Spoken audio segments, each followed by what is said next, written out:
Time for a video. I already warmed up a little, napping some Obsidian. But before it gets too late, I'm going to shoot a video. It's already, past 10 p.m. But the shop finally cooled down below 80 degrees. So now my camera will be fine. My phone camera.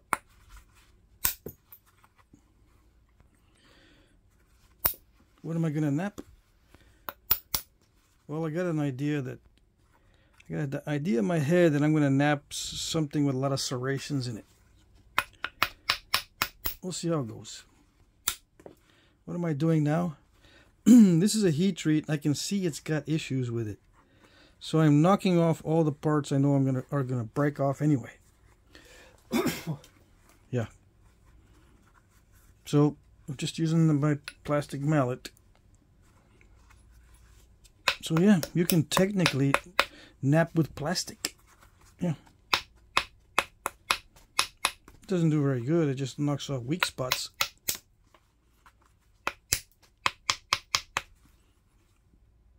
But that's technically napping. Yep. I had one guy say he enjoys my unprofessional approach to napping. He actually enjoys it. Well, there you go. Maybe that's the secret. I don't know why people watch. I've been trying to figure that out for years. Except, well, I know why the new guys watch. But everybody else, I don't know. Maybe it's the laid-back atmosphere. Maybe it's the unprofessional, low-tech type of style. I don't know.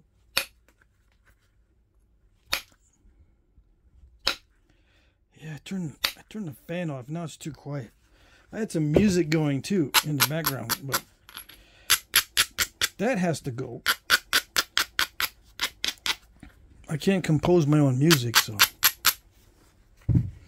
not like some nappers I know. Or play my own music.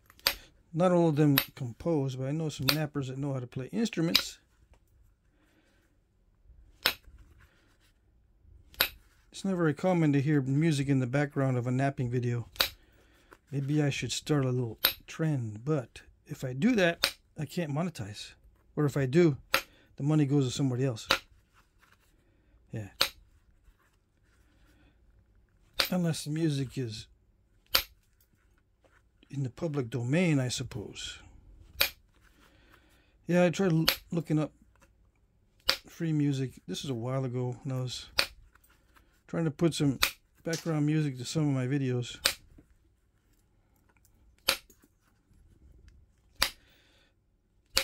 I suppose there's some good tracks, but I'm not going to.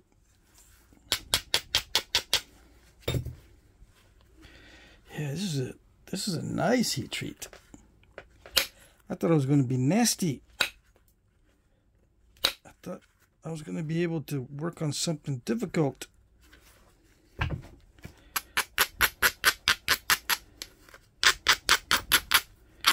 Yeah. Oh well. Can't have everything. Sometimes you get nice material. Dang it. You never know what you're going to get with heat treat. This is turning out to be pretty good.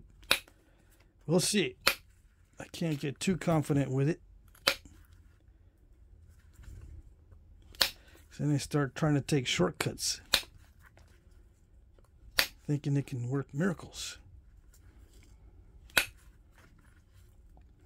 or thinking I can work miracles with it like that. When I do that, that means that I'm goofing around too much. Did I do that on purpose? Maybe subconsciously I was slacking off. It doesn't matter too much at this stage. It's going to be a relatively narrow point, but you know, it looks unprofessional, but maybe that's what's good about it. Yeah. How am I going to get rid of that? That mistake and that mistake. I don't know if I did that one, but let's just assume I did that one by mistake. The curviness to it. How am I going to get all that fixed? How am I going to get that lump out? You guys have been watching the channel. You guys are yawning right now. I've already seen them get the lumps out 100 times. When you're going to make a huge, gigantic sword, I'm not going to make a huge, gigantic sword. I'm going to save you some time. I don't think I'm ever going to do that unless I make it mostly out of wood and then put blades on, you know, stone blades on the edges only. Yeah, that's the only way I'm going to make a big sword. I'm going to cheat. Yeah. So now you see the step fracture? Now you don't. It's magic. Now you see this mistake? See the mistake? Now you don't. Some of you guys out there. Yeah, I still see remnants. There's a remnant and another remnant. Remnant. Yep. There are little remnants, but those are easy to remove, relatively speaking. I always say relatively speaking because flint knapping is never easy. As soon as you start thinking it's easy, it's going to sneak up on you. Yeah.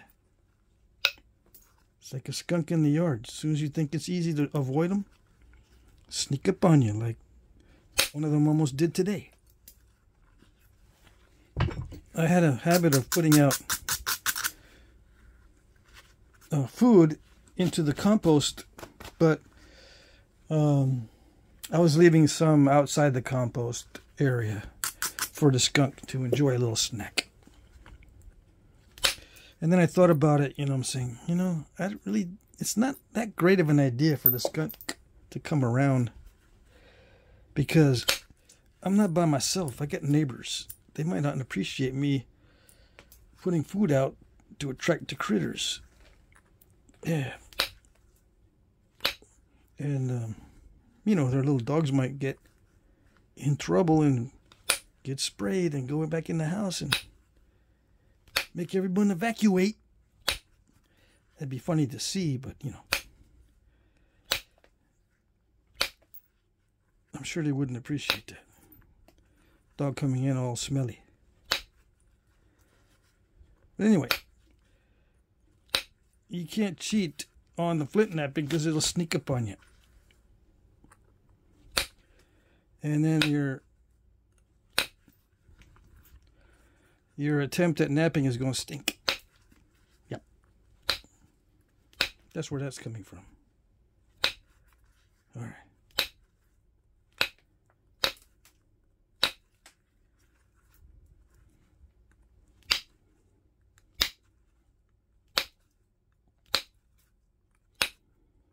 That's what reminded me. I can call it stupid napping, but there's also such a thing as stinky napping, where it's just not looking right because you're trying to take shortcuts and you make these little mistakes and you end up trying to fix those mistakes and it looks all kind of weird or crooked or curved.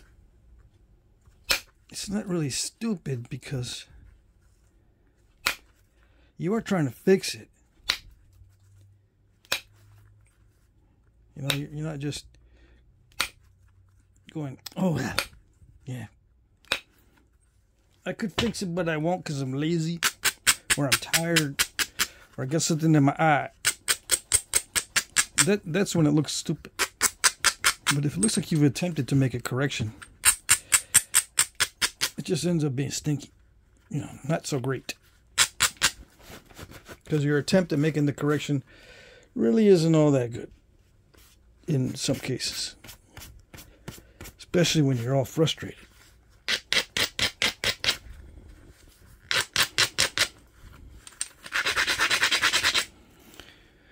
I don't know. see.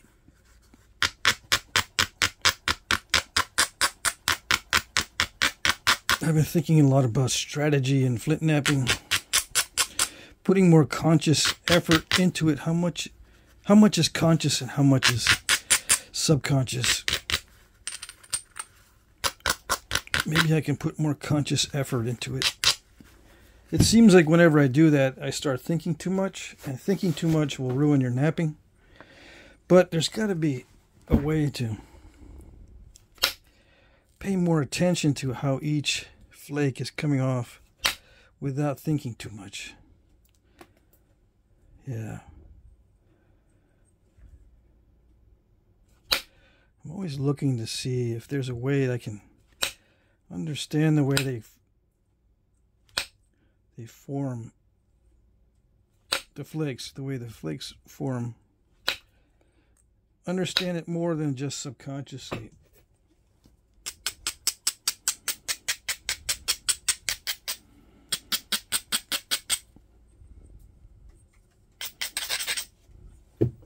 You know, they're very difficult to predict, but you can get kind of close to predicting. Like I said before, the easiest part of the flake to predict is the middle. The ending is difficult to predict, and the beginning is difficult to predict. The ending is usually the worst to predict. The far end. This end is next, and then the middle, in order of difficulty in predicting. Okay? These are feathering out nicely.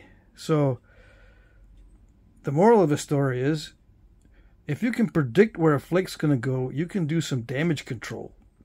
That's the moral of the story. But you don't want to do damage control with the ending of the flake, like a lot of guys try to do. Especially when they try to use the flaking to make wide, thin points. They want to take away the obstacles using the ending of the flake. It's the most difficult way to do it. Yeah.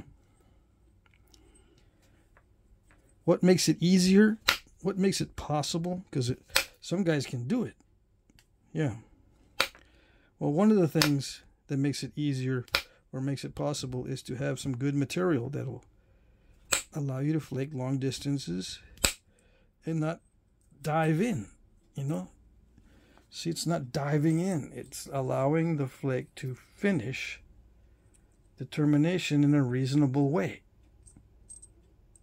Some material, you'll get a lot of diving. It wants to go in like that. It doesn't want to skip across the top. It all has to do with the properties of the stone. And you can never predict it completely. There are some stones that are consistent with each other in the formation. Like if you find a quarry, or you develop a quarry of stones that are very similar to each other, yeah, you can get some predictability in the material from one piece of stone to the next. It is possible, but it's rare. So you got to kind of start from scratch with each piece. It's almost like other crafts, right? Not all wood is the same. As long as you're dealing with natural material, like wood, or clay, or something natural, there is variations in it, and you kind of have to make adjustments for the variations. But in flint knapping, there's no kind of make an adjustment. You have to make adjustments for every piece.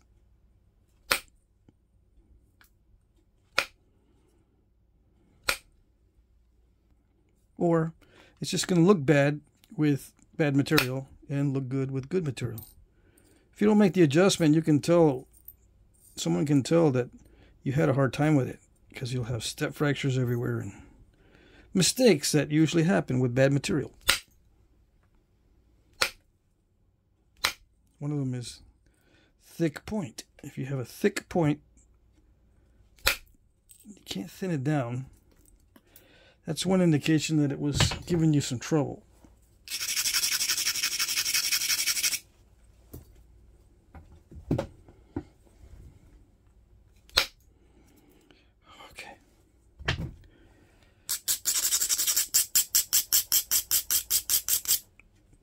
That was a good platform. It just didn't go.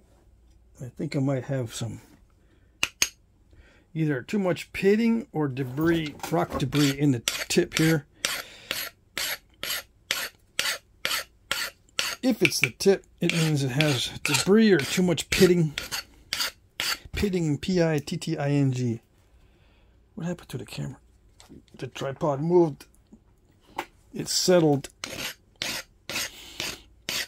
Yeah, I set up the tripod really fast and said, yeah, I need to shoot a video. It's getting late. Need to upload it overnight. 6 hours.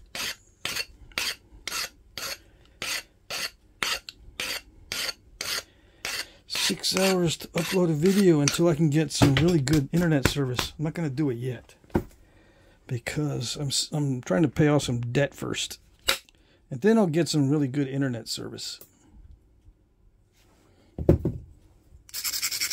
Yeah, I'll never pay that debt off if I'm having all these monthly expenses. I'm going to get something fancy, expensive. I'm going to get some expensive expenses. It's the only way to go. Yeah, around here. Anyway. Yeah. Coverage out here, I like it. It's kind of rural, but the drawback is really stinky internet.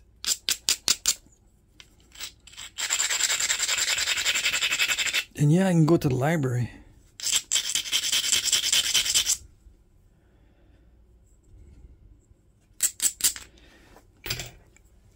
But I don't know. It's nice. It's nice in there. The restroom is usually out of order, so I gotta go somewhere else. But it's not a bad place to hang out all day. I just don't like doing it.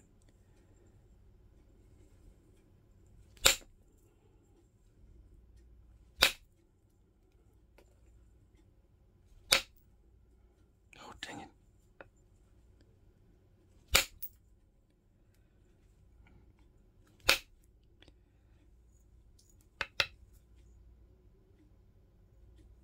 Some of you might be saying, wow, you must have really got burnt out on the job sitting indoors all day.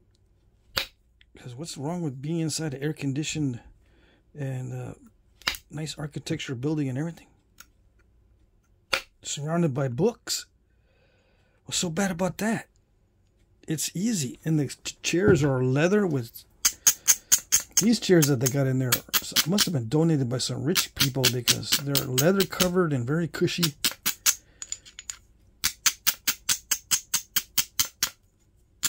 You can sit in there for days. Yeah. But yeah, I got burnt out.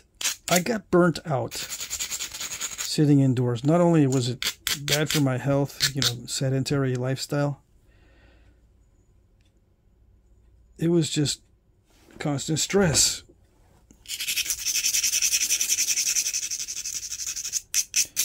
Is it flashbacks? Is it some sort of post-traumatic stress that I get? No, I just don't want to go back to that. So anything that reminds me or anything that is similar, I try to avoid. Yeah.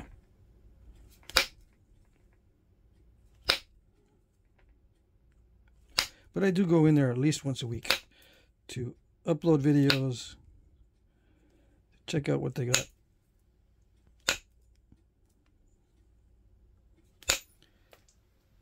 They usually have like little displays.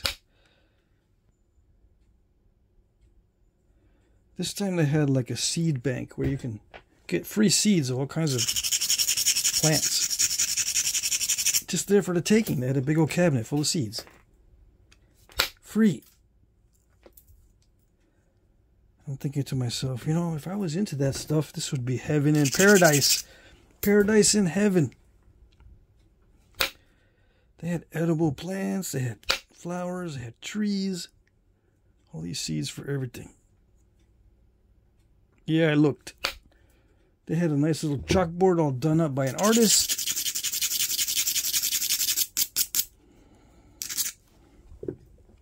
That was amazing. But then I said, yeah, I got to get out of here. Yeah, it's enough. I uploaded one video. It's enough. I'm going to get out of here. See you later. Your bathroom doesn't work anyway. Probably does, but you just don't want people coming in just for the bathroom. That's probably what it is. I see them. I see them come in there when I'm in there. They walk in. They're in a hurry, obviously, right? Because if you go into the library, use the restroom, you're probably in a hurry. Because you can just go down the street a little bit further, and there's food establishments. Yeah, you can go there. But yeah, they stomp in, boom, boom, boom, boom, boom. The floor is one of those, you know, wood floors with a basement, so it goes boom, boom, boom, boom, boom. And it's a quiet in there, and all of a sudden this person comes in, boom, boom, boom. What is it? Who's running? And then they go to the door and it says out of order. It's revenge of the librarian. I know they're getting revenge. Yeah.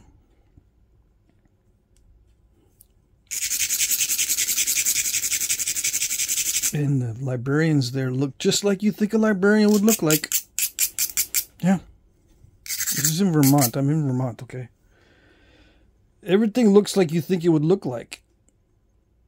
Yeah.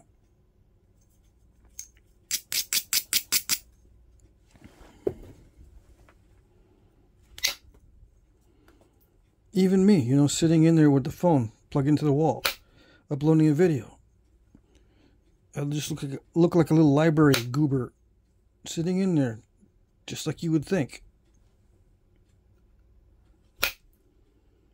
Yeah, he's in there uploading a video or something like that.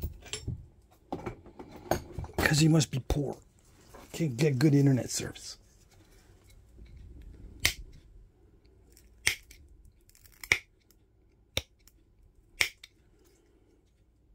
No, I can get good internet service. I'm just not going to get it yet. Because I don't want it with all the frills. Alright? Just internet.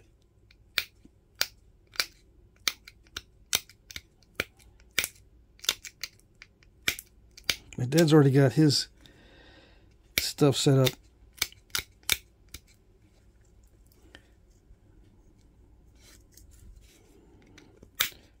I don't know why it doesn't work well.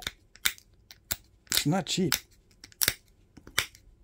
But you know, we're all on the same node. I'm gonna get satellite internet. Yeah.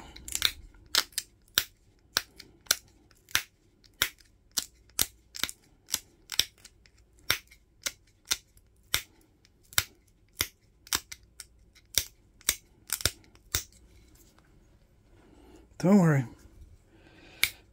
It's probably going to be a Christmas present to myself, but I'll eventually get it. Yeah.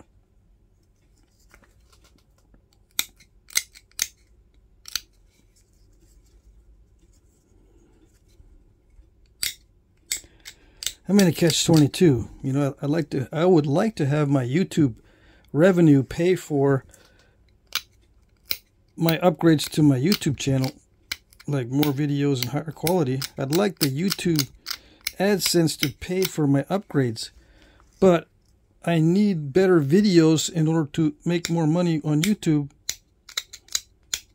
But I can't make more, or I can't make better or more videos without a good connection.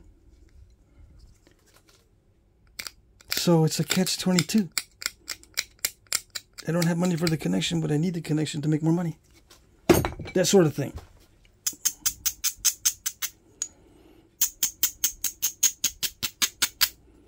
No. There are other ways that I can generate income. It's not a big deal. I'm just going to wait.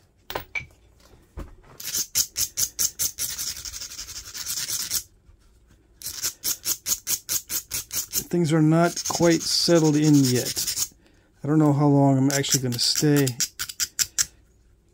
I want to stay forever, but the situation right now is I might not be able to stay. We'll see what happens. I got to be a little bit ready for anything to happen. Pick up and go or something.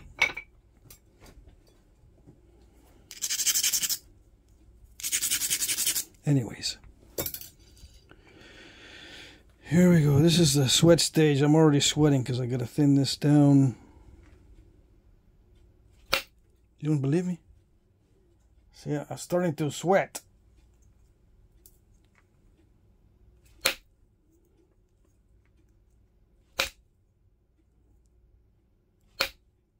Come on. Did it do it? It did it.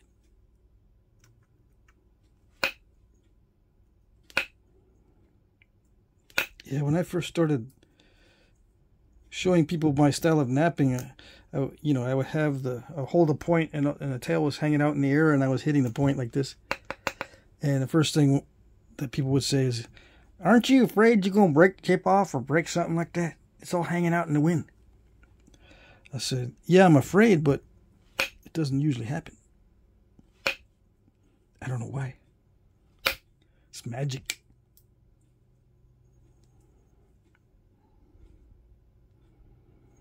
I've never seen a napping like that. Now you have. I've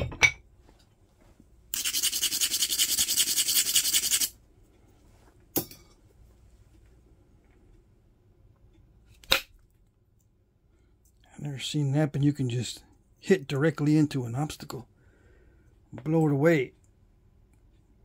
Now you have.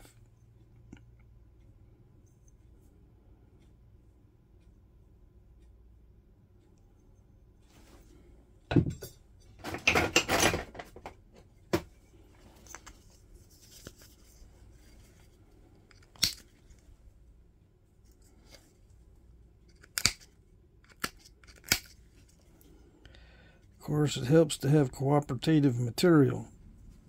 Cooperative? Yeah, that's a Flintknapping term. Just like you don't want no problems. Problems. Problems. Those are Flintknapping things that go wrong. It's not problems, it's problems.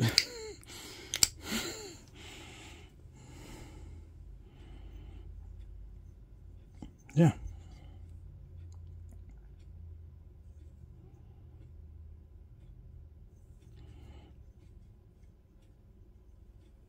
Okay. Yeah. You got to look at it a little bit differently when it comes to Flintknapping, because our problems are not the same as everybody else's problems when we're trying to do this kind of handicraft. Our problems are very distinctive.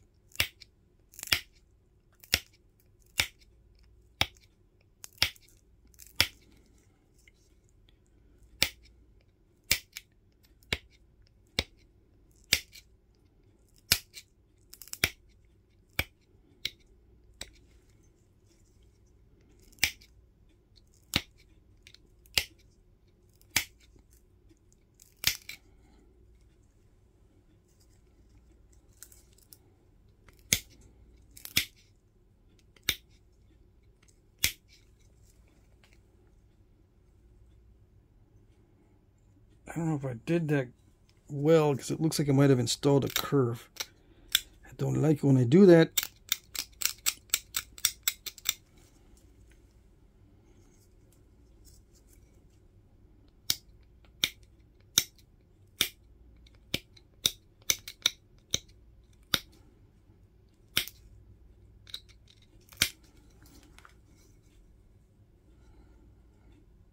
It's curved a little bit.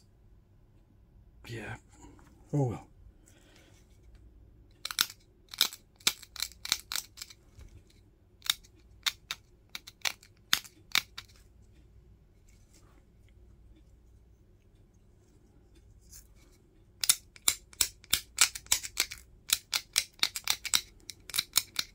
Should I cut this video into different sections?